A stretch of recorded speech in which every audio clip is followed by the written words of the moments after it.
Então, irmãos, a palavra que Deus colocou no meu coração, vou compartilhar com vocês.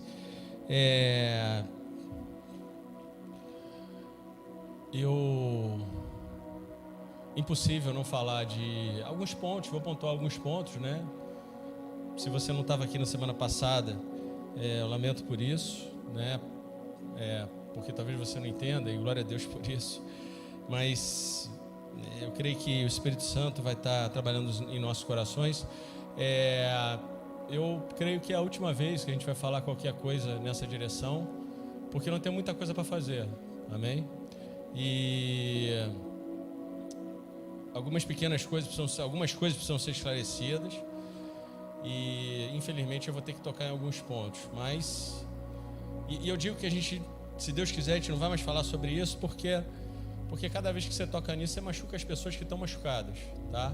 Então, pretendo falar com muita rapidez sobre isso.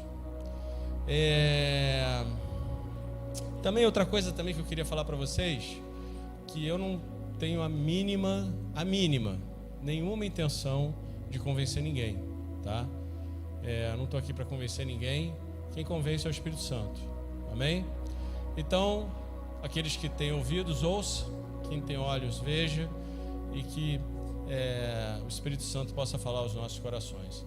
O que Deus colocou no meu coração é que todo mundo já sabe: a gente está em guerra espiritual, né? E o alvo aqui hoje é que a gente possa cessar, acabar, né, com a ação do inimigo, né, que não começou na semana passada. A gente tem falado sobre guerra espiritual aqui tem algum tempo, né? Por que a gente tem falado sobre isso? Porque a gente sabe que a gente está incomodando as trevas.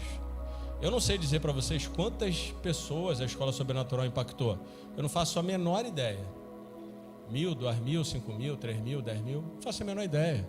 Impactou na área da educação, impactou na área da saúde, impactou na área de governo, impactou em várias áreas. E vai impactar muito mais, irmão. Isso é só o começo. Eu não sei dizer para vocês o quanto a escola de negócios tem impactado. Nós estamos no negócio de trazer a cultura do reino, amém?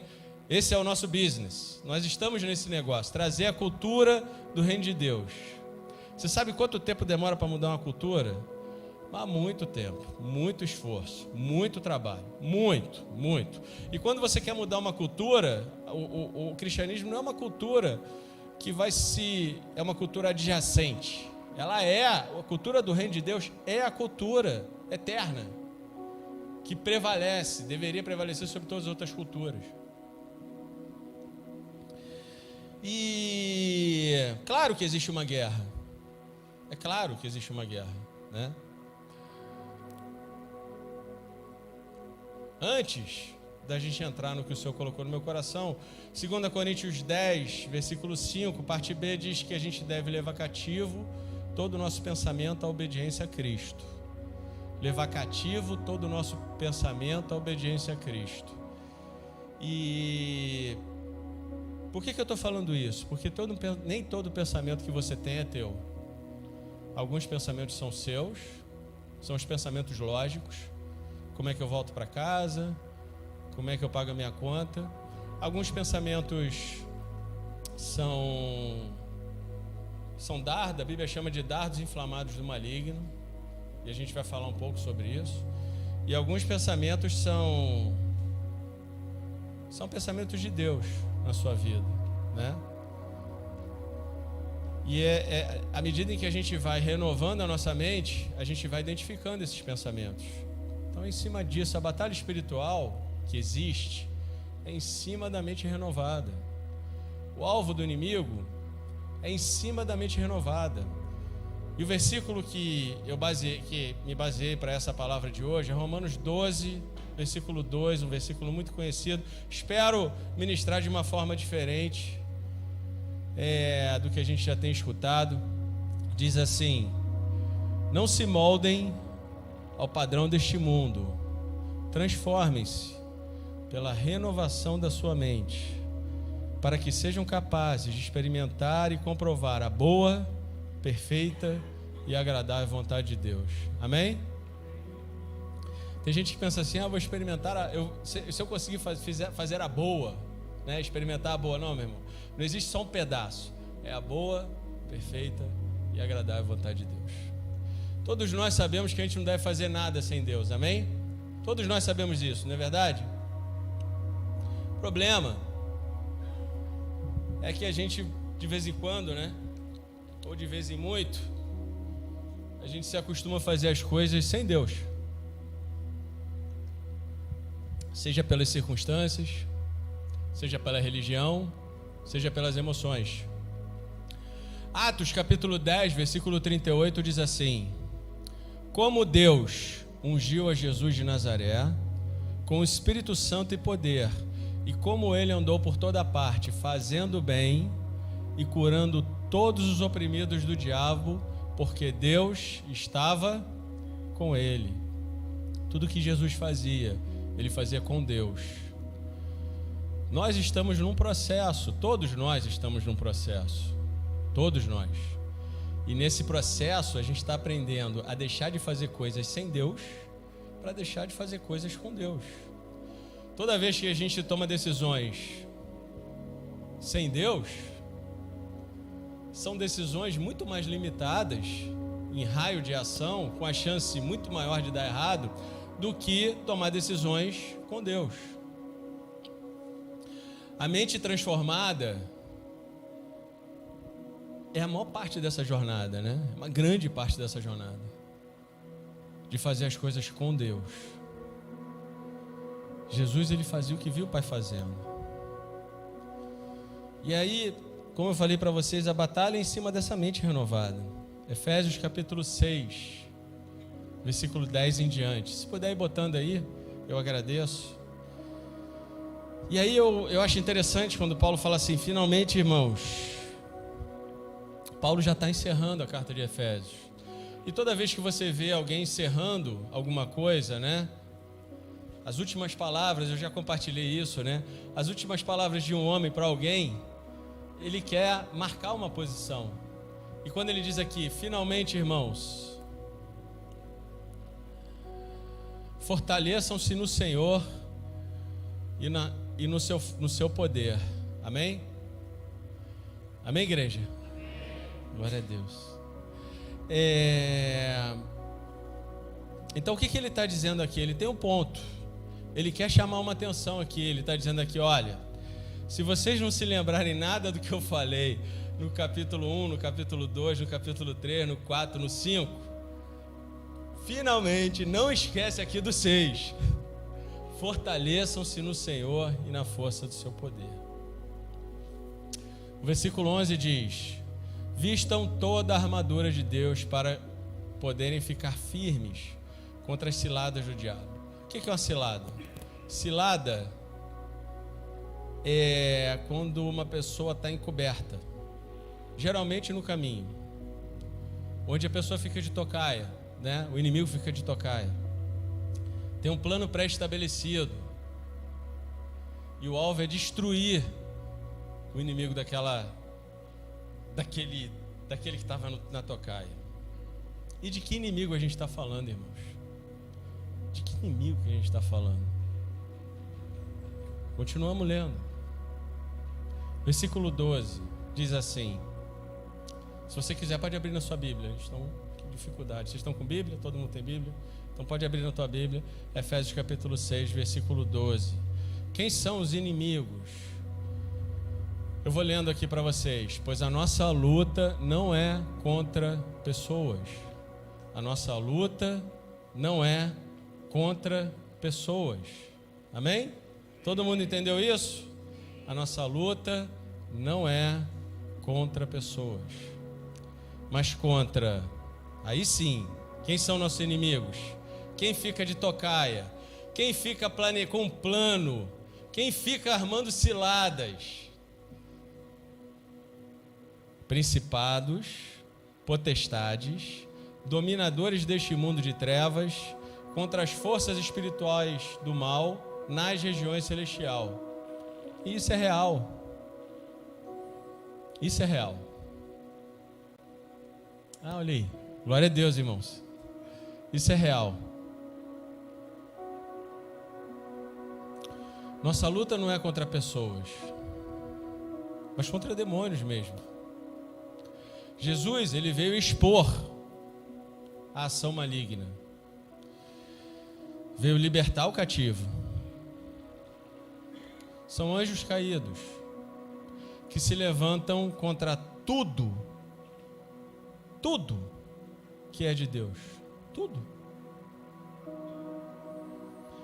E como é que eles fazem? O alvo deles é levar pessoas a duvidarem de quem é Deus e a duvidarem da sua própria identidade em Deus. Versículo 13: por isso, vistam toda a armadura de Deus, para que possam resistir no dia mau e permaneçam inabaláveis, depois de terem feito tudo. Já tem um tempo que a minha oração, que eu venho orando isso. Senhor, cria em mim um coração puro e um espírito inabalável. Cria em mim, Senhor, um coração puro e um espírito inabalável. Já tem tempo que eu tenho orado isso. Tenho pedido isso a Deus.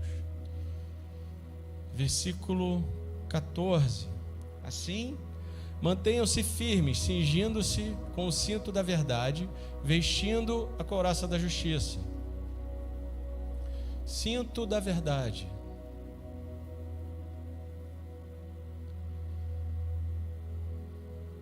No caso ocorrido, cinto da verdade.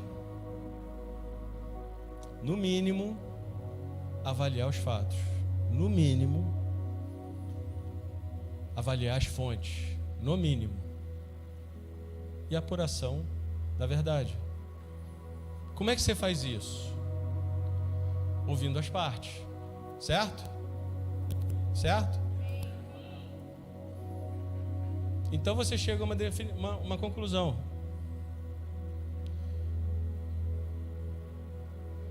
Ou você ouve uma parte, tira suas conclusões, gera hipóteses e toma decisões. É assim que é feito? É razoavelmente feito dessa forma? A gente é leigo, né? Mas não é assim que é feito.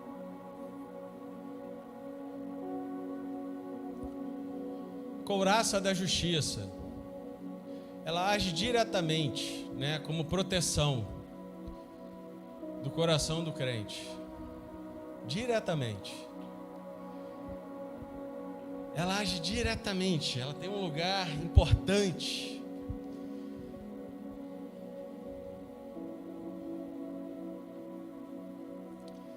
Na linguagem bíblica, né, isso tem a ver com a consciência, com a vontade. Versículo 15: tendo os pés calçados com a prontidão do evangelho da paz. 16: além disso, usem o escudo da fé, com o qual vocês poderão apagar todas as setas inflamadas do maligno.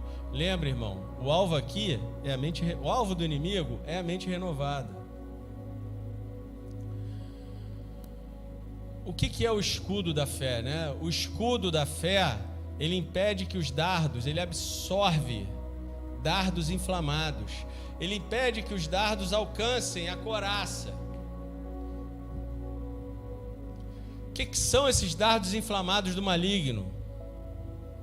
Imagina você está segurando o escudo e você vê dardos inflamados vindo na sua direção. O que você faz? Você coloca a fé na sua frente. O escudo da fé tem a função de neutralizar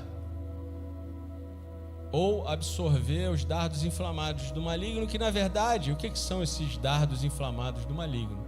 São pensamentos ilegais e sugestões do inimigo. Mas e se os dardos inflamados do maligno passarem pelo escudo da fé? Ele vai atingir a couraça da justiça. Ele vai atingir uma parte importante de você, do cristão. Mas Deus ainda te deu mais uma arma para você lidar com essa seta. Ele te deu a espada do Espírito. Versículo 17: usem o capacete da salvação e a espada do Espírito, que é a palavra de Deus. Eu vi que muitos estudiosos, teólogos, dizem que a espada do Espírito, na verdade, era uma adaga, né? 18 centímetros que eles usavam. E quando os dardos atravessavam, né? E atingiam a couraça, a espada do Espírito, que é a palavra de Deus, tirava aquele pensamento ilegal ou aquele pensamento maligno. Amém? É importante você ter a capacidade de ver os dardos vindo na sua direção, mas é importante você também conhecer como lidar, conhecendo a verdade. A batalha por identidade é tão importante, né, que virou uma pandemia no Ocidente.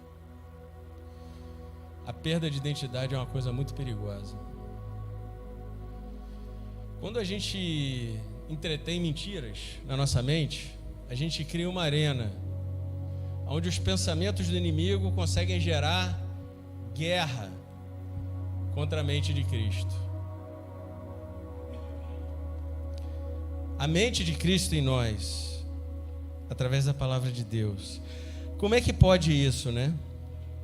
Jesus falou em Marcos, capítulo 7, versículo 13, ele diz assim: invalidando a palavra de Deus por meio da tradição que vocês mesmos passam adiante, né?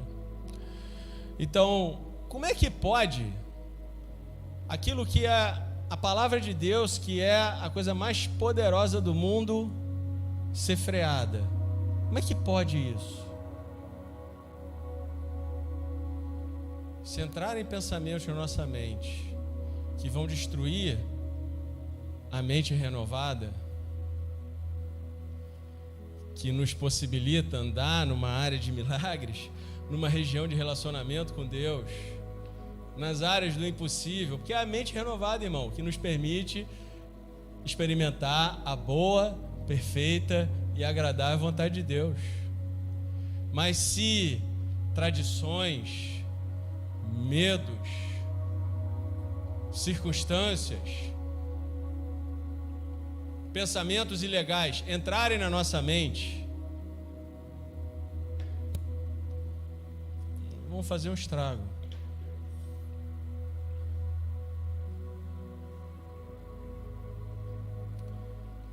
A verdade, ela é suportada pelo reino de Deus. A mentira não é suportada por nada. Ela, a não ser por influência maligna. E as pessoas que acreditam, né, em hipóteses que vão criando, mentiras, tentam convencer outras pessoas dessa maneira, para proteger amor próprio, orgulho, seja lá o que for.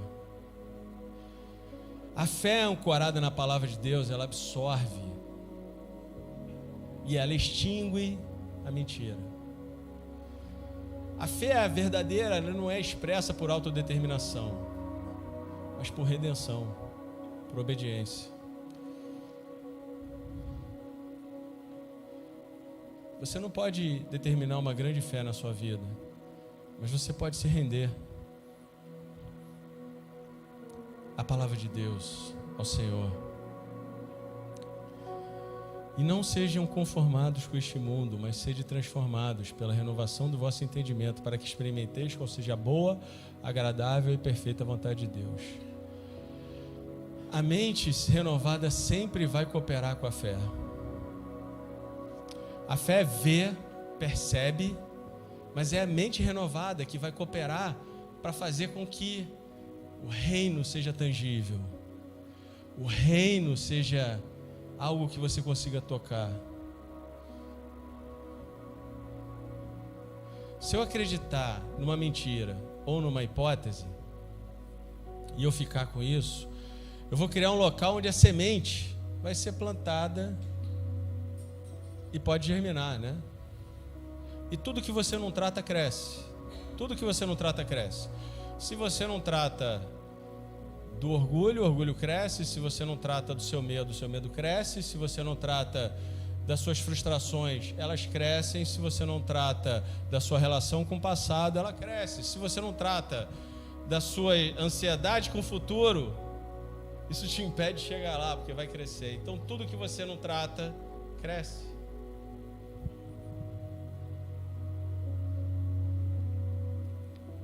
Quando é que eu sei que uma mentira enraizou na minha mente? Criou raízes dentro da minha mente. Quando é que eu sei isso? Quando eu escolho as circunstâncias ou as emoções acima do que diz a palavra de Deus. Aí eu consigo... eu estou falando isso para vocês porque, na verdade, eu preparei essa palavra chorando o dia inteiro. O dia inteiro chorando. Porque é o que Deus me ensinou. De tudo isso, Deus me ensinou essas coisas. Quando eu passo a agir pela emoção e pela justiça própria, e desculpe, irmão, justiça própria, a Bíblia chama de trapo de imundície. Essa mentira, ou essa hipótese, ou seja lá o que for, que a gente construiu nas nossas mentes, ela só pode ser removida de uma forma, através da verdade e do arrependimento. Amém? E a gente sabe que o arrependimento significa o quê? Renovar a sua mente, mudar de direção, mudar a forma como pensamos. E isso não vem do esforço mental. Eu vou mudar a forma que eu penso, eu vou mudar, meu irmão. Eu não quero convencer ninguém. Não tenho esse poder, não tenho essa retórica, não tenho essa narrativa, não tenho essa capacidade. Tem pregadores que têm, eu não tenho, eu sei. É o Espírito Santo que convence.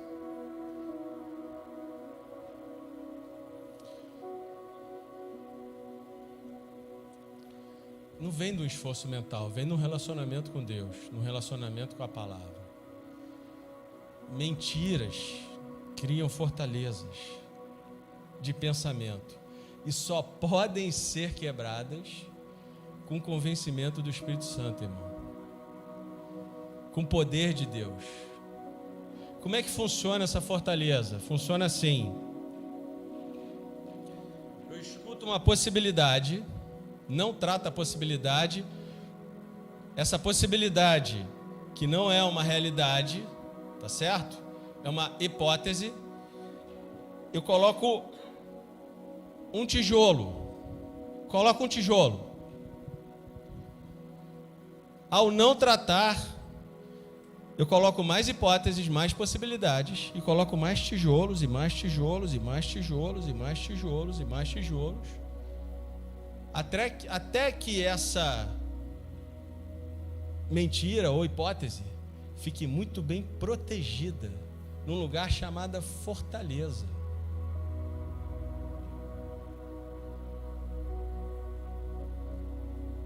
Uma fortaleza no meu pensamento.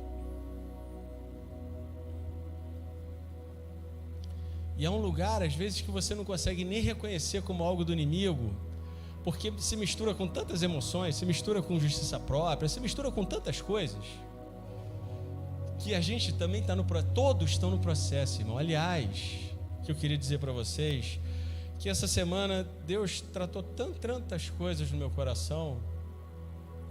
E uma delas foi assim, eu estava pensando no que tinha acontecido, muito triste. E aí o Senhor falou para mim assim: Rodrigo, você acha que você tem condições de julgar o Sérgio Tavares? Eu falei: não, Senhor, não tenho. Ele falou: Senhor, não tem. Só eu tenho. É só Deus que pode, nem eu, nem você, nem ninguém.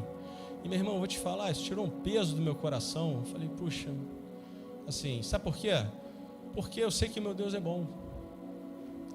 E a sua misericórdia dura para sempre. E se tem misericórdia na minha vida, tem misericórdia para mim, tem misericórdia para ele também, meu irmão. 2 Coríntios 10:4, que as armas da nossa milícia não são carnais, mas poderosas em Deus para a destruição das fortalezas. Então não é, eu tenho muita vontade de convencer o irmão. Meu irmão, não é isso.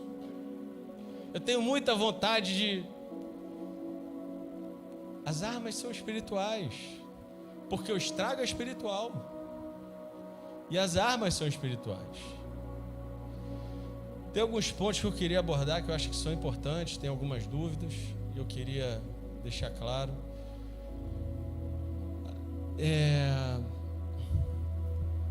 Espero deixar claro.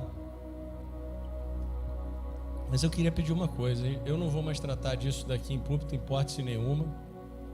Se você, depois de hoje, ainda tiver alguma dúvida, trata com as pessoas, amém? Se você tiver dúvida comigo, não pergunta para o Pedro, pergunta para mim, amém? Se você tiver dúvida com o Sérgio Coutinho, não pergunta para mim, pergunta para o Sérgio Coutinho, amém? Que esse é o procedimento. Então, a gente tem uma série de procedimentos como presbíteros, né? E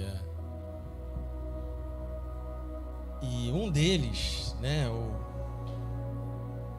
se eu não me engano, Nivaldo, esses procedimentos eles foram, a gente pegou de um time do Billy Graham, não é isso? Que eles usavam? Não? Acho que o James comentou isso comigo, que eles usavam certos procedimentos lá. Um deles, por exemplo, é não dar carona para pessoas do sexo oposto, tá? Os presbíteros. E aí você pensa, puxa, mas por que, né, então aconteceu isso, né?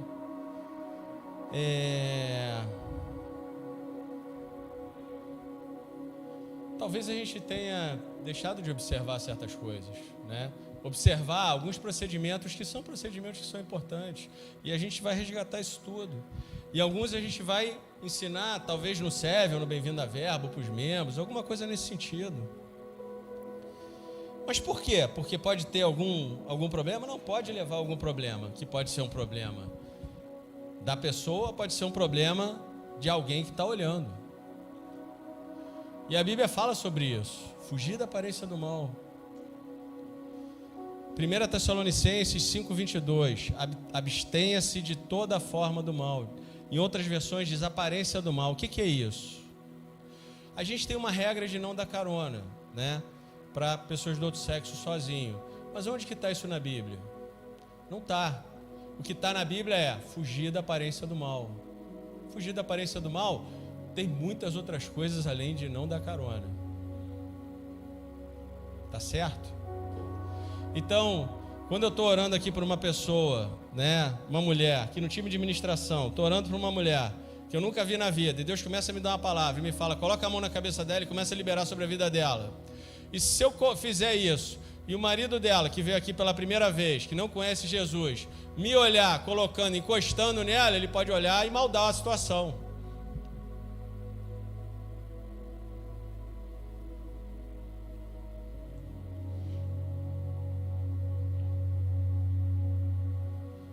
E a Bíblia diz assim em 1 Coríntios 8, 9 e 13, nós somos livres, irmãos, amém? Amém? Nós somos livres. Mas tem um versículo aqui muito interessante. 1 Coríntios 8, de 9 a 13. Contudo, tenham cuidado para que o exercício da liberdade de vocês não se torne uma pedra de tropeço para os fracos. Pois se alguém que tem a consciência fraca vir você, que tem este conhecimento, comer um templo de ídolos, não será induzido a comer do que foi sacrificado a ídolos. Assim esse irmão fraco, porque Cristo morreu, é destruído por causa do conhecimento que você tem. Quando você peca contra seus irmãos dessa maneira, ferindo a consciência fraca deles, peca contra Cristo. Portanto, se aquilo que eu como leva o meu irmão a pecar, nunca mais comerei carne para não fazer meu irmão tropeçar. Amém?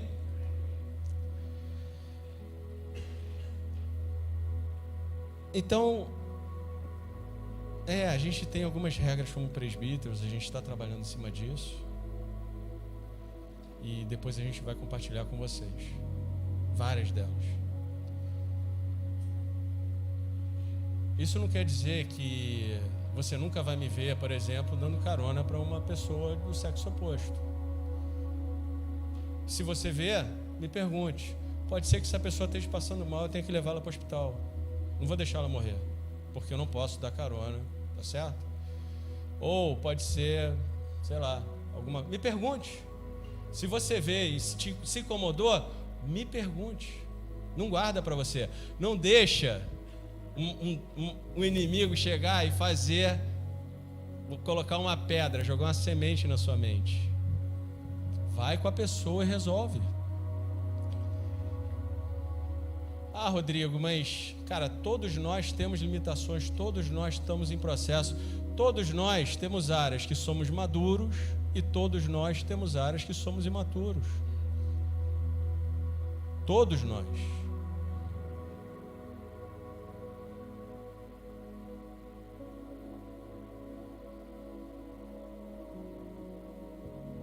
A gente cometeu muitos erros, muitos erros. Vitor cometeu erros de não fugir da aparência do mal, alguns erros nesse aspecto.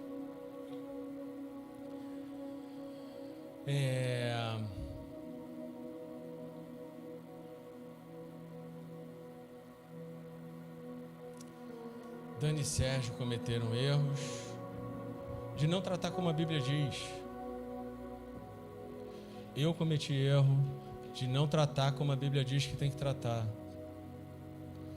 O Coutinho cometeu o erro de não tratar como a Bíblia diz que tem que tratar. A gente permitiu que sementes, que não é culpa de ninguém, irmão, não é culpa que eu digo, não é culpa de ninguém. Eu não quero aqui colocar culpado nenhum. Eu quero dizer que a gente cometeu vários erros, não só nós. A gente não tratou como deveria ter sido feito. 1 Timóteo 5,19 diz assim: não aceite denúncia contra presbítero, a não ser exclusivamente sob depoimento de 2 ou 3 testemunhas. Ninguém é perfeito. Qualquer presbítero está sujeito ao erro, está sujeito a falhar. E por amor a esse presbítero, leve 2 ou 3 testemunhas e explique o que está acontecendo. Se alguém chegar para mim hoje e falar isso, fala: olha, eu estou te falando, mas você não pode falar. Não, meu irmão, lamento. Infelizmente, esse foi um erro que eu já cometi na vida. Não pretendo cometer esse de novo. Pode ser novos erros, tá? E em conhecimento de alguma coisa nessa direção, tem um outro procedimento bíblico, irmão, que teria resolvido o negócio em 24 horas. Que diz assim, Mateus 18, 15 e 17: ora, se o teu irmão pecar contra ti, vai e repreende-o entre ti e ele só. Se te ouvir, ganhaste o teu irmão. Mas se não te ouvir, leva ainda contigo um ou dois, para que pela boca de 2, 3 testemunhas toda a palavra seja confirmada. E se não as escutar, diz-o à igreja. E se também não escutar a igreja, considera como gentio publicano. Então, o fato da gente ter cometido esses erros fez com que a gente pagasse o preço.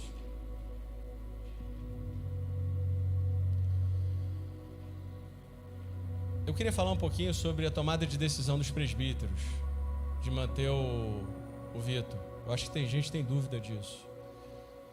E você tem direito de ter dúvida, tá? Mas eu queria falar um pouquinho desse processo. No dia 6/3, segunda-feira, tivemos uma reunião, eu, Vitor, Sérgio Coutinho, Sérgio Tavares, onde a gente não tinha como abordar a situação como a gente gostaria. A gente não saiu satisfeito dessa reunião. No dia seguinte, no dia 7, a gente teve uma outra reunião. Eu, Vitor, Olívia, Sérgio Tavares, Sérgio Coutinho E ali a gente também não teve como abordar como a gente gostaria. Não foi satisfatório, porque a gente ainda não tinha autorização para ser claro com o Vitor. Mas na quarta-feira do dia 8, né? Ah, desculpa, não. Foi. Na quarta-feira, dia 8/3, a gente teve essa reunião, a gente não conseguiu informação suficiente, como a gente gostaria, E na quinta-feira, dia 9, a Lívia conversou com o Vitor e esclareceu que ela tinha compartilhado conosco. E particularmente eu fiquei feliz, porque eu ia ter a oportunidade de tratar como eu gostaria de tratar. Então a gente marcou uma reunião no dia 10 do 3, e no dia 10, nesse dia que a gente podia tratar livremente de toda a situação, o Coutinho, que eu acho que foi sábio, chamou o Bruninho para participar da reunião, chamou o James para participar da reunião, que foi fundador aqui da igreja, chamou estava eu, o Vitor, e o Sérgio Tavares não quis participar. E nessa reunião, eu particularmente entrei na reunião com o coração disposto a descobrir mesmo, né? Eu quero saber mesmo, eu quero a verdade mesmo. Eu não gosto de conversa feia, eu quero a verdade. E eu coloquei 4 coisas, né, no meu coração com Deus, né? Porque Deus já tinha me falado que o Vitor era a pessoa que ele tinha escolhido. E eu coloquei 4 coisas. A primeira é: se o Vitor tiver amor ao cargo, eu não tenho condição de conviver com pessoas assim. Se o Vitor tiver, se ele mentir, se o Vitor se esquivar das perguntas, ou se não teve um mínimo interesse, desculpa, perdão, papapá, não tem condição. E as 4 coisas, né? Ele botou o cargo à disposição, pode fazer o que vocês quiserem, respondeu a todas as perguntas sem se esquivar de absolutamente nada, foi transparente e verdadeiro, e foi sincero nas suas respostas, em que não havia nenhuma intenção, nada nesse sentido. Então qual foi a nossa tomada de decisão? A gente entendeu que tirar o Vitor fazia parte de um plano do inimigo, e a gente decidiu manter ele. No dia 11 a gente marcou uma reunião com o Sérgio e com a Dani, estivemos com ele, eu estava junto como testemunha, explicamos, conversamos, o Vitor foi lá, abriu o coração, expôs mais coisa até do que expôs na nossa reunião, pediu perdão. A Lívia fez a mesma coisa. O irmão falou que ia orar, que ia pedir, que ia conversar com Deus, e a gente depois ia compartilhar conosco. Bom, e no domingo aconteceu o que aconteceu.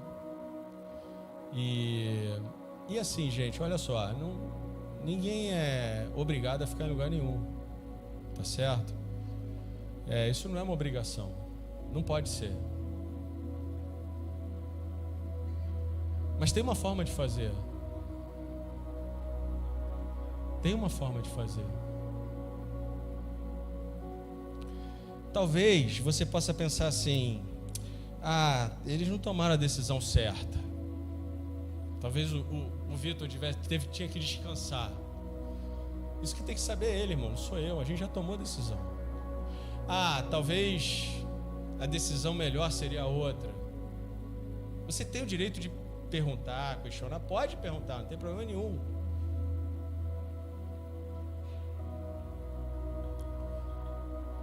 Agora, se a gente tomou a decisão certa ou errada, o tempo e os frutos, eles vão dizer.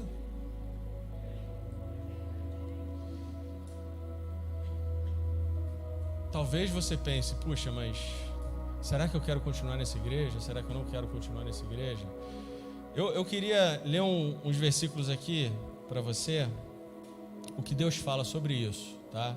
Está em Deuteronômio 12, 4 a 14. Eu vou ler só uma parte aqui, tá? Diz assim: vocês, porém, não adorarão o Senhor, o seu Deus, como eles, mas procurarão o local que o Senhor, o seu Deus, escolher dentre todas as tribos para ali pôr o seu nome e para a sua habitação. Para lá vocês deverão ir e levar holocaustos, sacrifícios, dízimos e dádivas especiais, o que em voto tiverem prometido, as suas ofertas voluntárias e o primeiro a cria de todos os rebanhos. Ali, no local onde Deus escolher, na presença do Senhor, seu Deus, você e sua família comerão e se alegrarão com tudo o que tiverem feito, pois o Senhor, o seu Deus, os terá abençoado. Amém? Então, assim,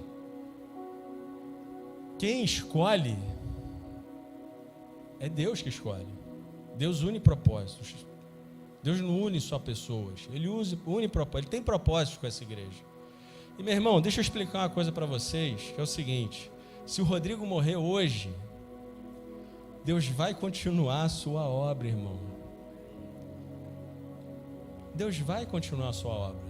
Se semana que vem o Rodrigo morreu, Deus vai continuar a sua obra será feita. Com o Rodrigo, sem o Rodrigo. Amém? Jesus é o autor e consumador da nossa fé. Então, o que eu estou falando isso é o seguinte: o que eu faço então, né? Eu acho que você deve orar a Deus, né? Perguntar a Deus. Eu sugiro que você não tome nenhuma decisão baseada nas suas emoções e nem nas suas circunstâncias. Que você peça a Deus, ore a Deus, e com Deus você chega às suas próprias conclusões. Amém? Essa é a forma de fazer. Agora, o que fazer daqui para frente? Que eu não quero mais falar de passado, irmão. Não leva a mão, não. Não quero mesmo. E não vou falar. Se alguém tem alguma dúvida, por favor, não tem problema nenhum. Você conversa com a pessoa que você tem dúvida, pode conversar. Eu tenho certeza que todas as pessoas vão querer esclarecer, mas nós temos muita coisa para fazer e eu queria falar um pouquinho para frente, amém? Então, a primeira coisa é Provérbios 26:20. Sem lenha, a fogueira se apaga. Sem o caluniador, morre a contenda. 2 Timóteo 2,16. Evite conversas inúteis e profanas, pois os que se dão a isso prosseguem cada vez mais para a impiedade. Romanos 2,1. Portanto, você que julga os outros é indesculpável, pois está condenando você mesmo naquilo em que julga, visto que você que julga pratica as mesmas coisas. Provérbios 16:28. O homem perverso provoca dissensão, e o que espalha boatos afasta bons amigos. Tito 3:2. Não calunie ninguém. Ninguém, irmãos. Ninguém.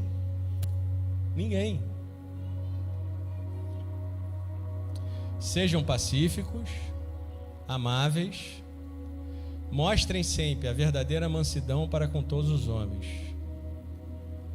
Amém?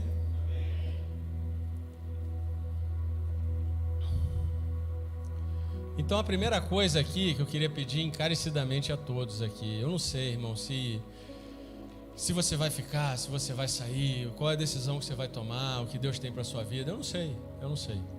Mas o que eu sei se você tem um problema comigo, fala comigo. Se você tem um problema com o Marcos, fala com o Marcos. Se você tem um problema com o Pedro, fala com o Pedro. Se alguém vier falar de mim para você, pede para essa pessoa falar comigo, abençoa a vida dela. É vida que segue, irmão. Simples assim. Acabou esse negócio. O fulano, meu irmão, não quero nem saber. Eu não vivo disso. Jesus, isso é o que o diabo está fazendo. Eu quero saber o que Deus está fazendo. Jesus, ele fazia o que via o Pai fazendo. Então toda vez que eu foco no que o inimigo está fazendo, e aí eu não estou falando aqui de pessoas ruins, de pessoas, meu irmão, esquece isso, irmão, esquece. Ninguém tem condição de julgar ninguém, tá certo? Me machucou, me feriu, me deixou triste? Deixou. Mas a alegria vem pela manhã, irmãos. Então, o meu negócio não é ficar olhando para trás, nem ficar preso às disse-me disse. O meu negócio é o seguinte, meu irmão, eu quero saber o que Deus está fazendo. Porque é o que Jesus fazia. E é o que a gente deve fazer. Outra coisa daqui para frente, que eu acho que é importante. Provérbios 26:17 diz assim, 27:17. Como o ferro afia o ferro, assim um amigo afia outro. Amém? Conselhos mútuos, feedback. Infelizmente, a gente criou aqui uma cultura de não dar feedback, de não chegar para o irmão com amor, né? Quem eu discipulo, né? Sabe que eu sou meio elefante numa cristaleira, né? Eu vou com cuidado aberto para não quebrar nada, mas volta e meia, enfim, mas com amor, né? Eu estou aprendendo isso, tá, irmãos? Estou aprendendo, para mim é novo, estou aprendendo. Então, assim, eu quase não sinto, é muito raro eu receber um feedback das minhas pregações, muito raro. Normalmente quem me dá os feedbacks é minha esposa indo para casa. Por que você falou isso? Por que você falou aquilo? Glória a Deus, irmão. Eu acho que os outros presbíteros isso não acontece. Acontece? Glória a Deus que tem alguém que dá feedback. Glória a Deus, amém? Boa salva de palmas para minha esposa que me dá feedback.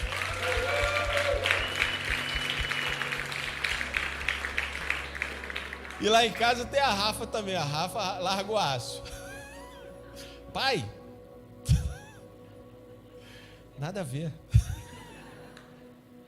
Outro dia eu falei aqui, eu tive um feedback do Tavares muito bom. Ele falou para mim, meu irmão, você falou sobre pagadores de boleto. Eu falei, mas você tem que falar isso com mais carinho.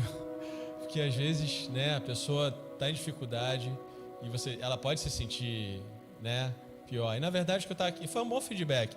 E eu falei, olha, o que eu quis dizer era, e até vou pedir perdão aqui se eu me expressei mal nesse dia, né? Se você não entendeu, mas na verdade era, quando eu quis dizer sobre isso, eu estava falando sobre todas as pessoas são importantes para Deus, não apenas, a gente não nasceu só para pagar boleto, a gente nasceu com um propósito em Deus, amém? Todos, amém? Então feedback, irmão, feedback.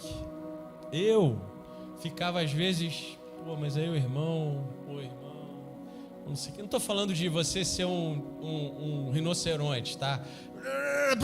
Não é isso. É de você chegar e falar, olha, Diogo tá no louvor? Diogo, louvor hoje eu achei isso, queria contribuir com isso eu não achei legal, isso eu achei legal. Irmão, nós precisamos mandar para frente, amém? Nós vamos mandar para frente. Essa igreja vai avançar e vai avançar muito. Então, feedback. Queria falar um pouquinho, né? Não quero julgar. Enfim, o irmão tomou uma decisão e eu continuo amando ele como meu irmão, meu amigo. E, enfim. Mas quando um presbítero, um pastor, né? Ele deixa a igreja da forma que aconteceu, porque tem formas, tá? Tem formas. É engraçado que no mesmo dia, uma pessoa que a gente ama muito estava indo embora, né? Que era a Janice e o Zé. E a gente vê que tem formas, irmão, tem formas. Eu entendo que o irmão estava nervoso, eu imagino, 30 anos, ele nunca fez isso, né? Nunca, sei lá. Mas tem algumas coisas que acontecem quando isso é feito, né? Da forma que foi feito. Então,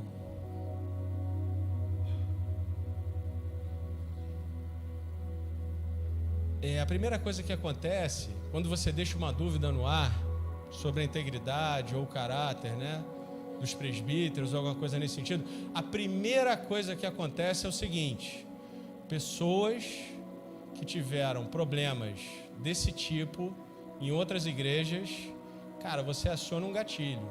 É a primeira coisa que você vai acionar esse gatilho, não tem jeito. O cara sofreu numa outra igreja por problema de caráter, irmão, e você deixou uma dúvida que aqui tem problema de caráter, bem, você acendeu um gatilho, tá certo? Segunda coisa que acontece, quando acontece do jeito, né? A minha esposa escutou e imediatamente começou a chorar. Por quê? E outras pessoas também. Por quê? Quando você pastoreia alguém, a pessoa pensa: é o meu pastor, quem vai me pastorear? Eu quero dizer para você que pensou isso: Deus proverá. Deus é bom. A gente tem um monte de pastor bom aqui. E Deus proverá. E a terceira coisa que acontece é que, querendo ou não, né, presbíteros, pastores, né, que não é a mesma coisa, tá certo? São pessoas diferentes, mas muitas vezes há uma similaridade assim nas funções. Quando você faz dessa forma, você tem uma terceira coisa que acontece. Quem teve trauma, porque é muito comum, né? Se você me perguntar hoje: Rodrigo, quem é teu pai na fé? Né? E a gente, assim, deixar muito claro isso, né? Porque nenhum de nós aqui está para tirar a autoridade dos pais. Isso é inclusive uma das regras nossas. Nenhum de nós todos nós temos que ter o cuidado de não tirar a autoridade dos pais. Amém? Mas se você me perguntar assim: Rodrigo, quem é a pessoa que você se identifica assim? Cara, para mim o Norberto é como pai. Para mim é como pai. E eu sei que para várias pessoas aqui é assim. Não é? Não é? Então, a terceira coisa, o terceiro gatilho que é acionado quando um presbítero sai dessa forma cara, se você se identificou com aquela pessoa como um pai, você vai gatilhar. Se você teve problema com seu pai, ou de abandono, ou de qualquer coisa nesse sentido, cara, você vai gatilhar isso. Isso vai te atingir. Eu não estou falando, irmão, que fez proposital, que fez nada, não estou falando nada disso. Eu estou falando que essas coisas acontecem.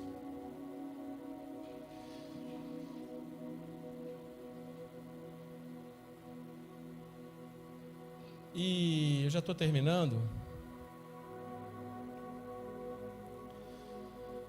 Diz assim, né? Tiago 4, 11 e 12. Irmãos, não falem mal uns dos outros. Aquele que fala mal do irmão, julga o seu irmão, fala mal da lei e julga a lei. Ora, se você julga a lei, não é mais observador da lei, mas juiz. Um só é legislador e juiz, aquele que pode salvar e fazer perecer. Mas quem é você para julgar o seu próximo? Amém?